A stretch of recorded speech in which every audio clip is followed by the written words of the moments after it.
Hey, how's it going? So yesterday, Vladimir Putin gave a State of the Nation address to the assembled parliament in Russia, in Moscow, and everybody paid attention to it. I myself watched it in toto, and it was a very interesting speech, very measured. But what I have discovered is that that speech was actually not the most important thing that has happened politically over the last week or so. In fact, it was something that came out the day before Putin's speech on February 20th, 2 days ago as I record this video, that I think will prove retrospectively to be one of the most important documents of what will eventually turn into the China-US war. I think it is an essential document. I think it's a document that people should be studying now, because it is China's declaration of war against the United States. It is laying the philosophical background and justification for China to go to war with the United States. The Chinese are a subtle people. Everybody knows that, or at least that's the stereotype, right? But they are subtle people. They're not going to go out and with bluster and bullshit. No, they're going to lay out their case very quietly, very systematically, but very adamantly. And I want you to listen to a couple of excerpts that I'm going to read of this piece. This piece is called U.S. Hegemony and Its Perils. As I said, it was released 2 days ago on February 20th. The link to this full document is in the description below. It goes directly to the website of the Chinese Ministry of Foreign Affairs. So it's indisputably a true document. It's not something that somebody made up.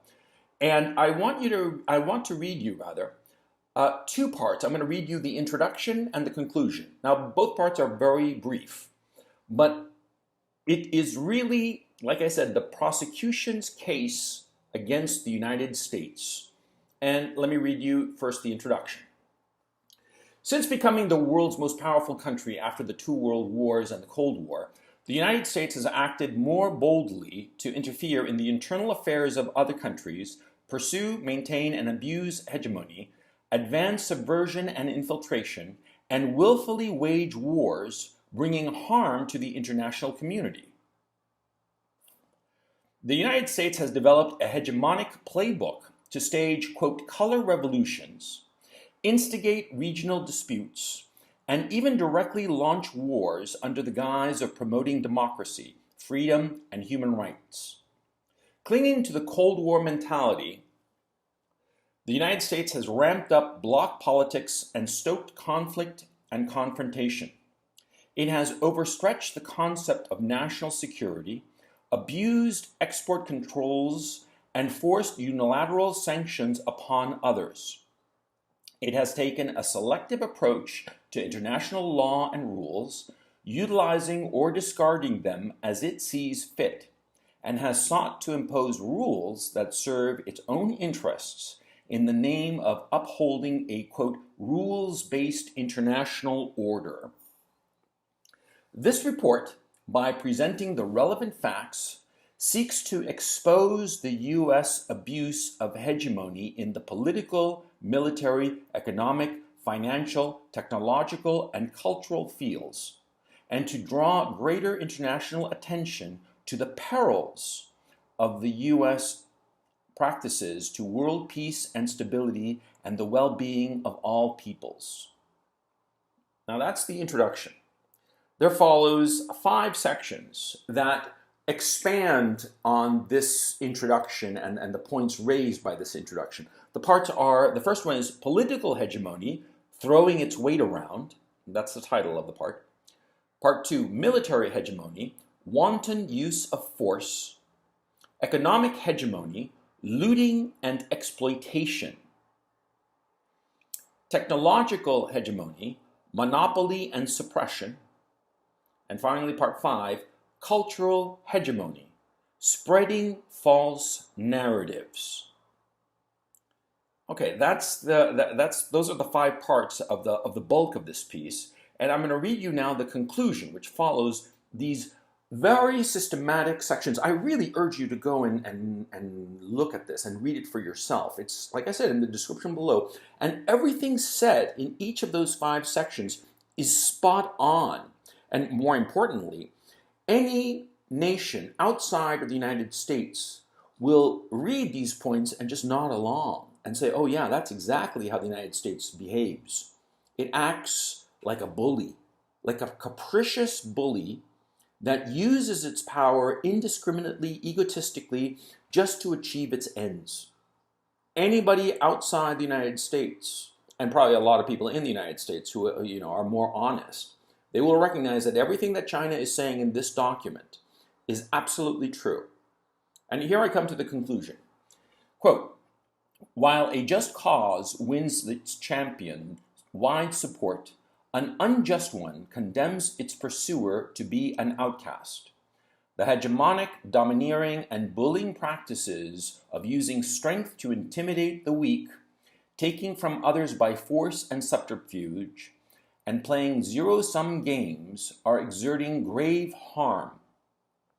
The historical trends of peace, development, cooperation, and mutual benefit are unstoppable. The United States has been overriding truth with its power and trampling justice to serve self-interest. These unilateral, egoistic, and regressive hegemonic practices have drawn growing, intense criticism and opposition from the international community. Countries need to respect each other and treat each other as equals. Big countries should behave in a manner befitting their status and take the lead in pursuing a new model of state-to-state relations featuring dialogue and partnership, not confrontation or alliance. China opposes all forms of hegemonism and power politics and rejects interference in other countries' internal affairs. The United States must conduct serious soul-searching. It must critically examine what it has done, let go of its arrogance and prejudice, and quit its hegemonic, domineering, and bullying practices. And that's the end of the document. I mean, what's that say to you? Like I said, it's the prosecution's case against the United States, and it is going to get a resounding welcome hearing from the rest of the world, because the rest of the world looks at the United States as a bully, as a capricious, evil, cruel bully, and using its power which is quickly deteriorating. Because that is something that is not being said in this particular essay, but it's clear to all that its power is rapidly deteriorating. I think that this is an important document that you should read because you should understand where the Chinese are coming from, and you should understand that, I mean, there's no way for me to look at this document other than a clear exposition of why the Chinese are going to go to war with the United States. The United States has already openly said that it wants a war with China by the year 2025. I mean, that naval officer or whoever it was, it's come out in 2 different sources in the American military that they are preparing for a war with China by the year 2025. They're saying this. I mean, if this had not been approved, an approved message, those officers who let slip this would have been cashiered, of course. They would have been cashiered and all kinds of American apologies would have been sent to the Chinese. But instead, what happened to those officers who let the cat out of the bag? Nothing. Was there an apology to the Chinese? Oh no. So the Chinese know what's coming. And this document is laying the groundwork for their own justification to go to war with the United States. And here's the dirty little secret.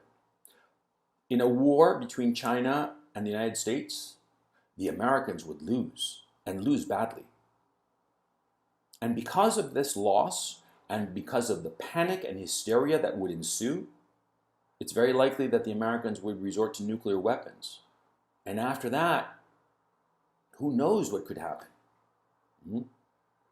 I think it's important that you read this document because everything said in this document is true and accurate. Everything said in this document is things that the rest of the world agrees with. And bottom line issue, what's most interesting is that it is showing that the rest of the world views the United States as a crazy outcast, and they can't wait to get rid of it. And that's the truth. And why do they feel this way? Because of American actions. Understand what's going on.